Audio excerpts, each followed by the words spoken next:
அடுத்தது இந்தியன் 3. உங்ககிட்ட நம்பி மியூசிக்கை கொடுத்தேன். தாத்தா வராரு, தள்ளாடி நிற்கிறாருன்னு பாட்டை போட்டுட்டேன். அடுத்த முறையாவது ஒழுங்கா பாட்டை போடு.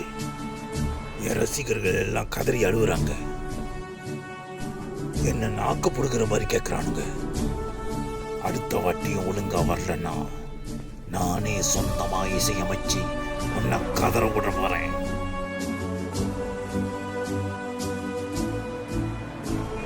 அடிச்சமாவே அடிக்காதப்பா.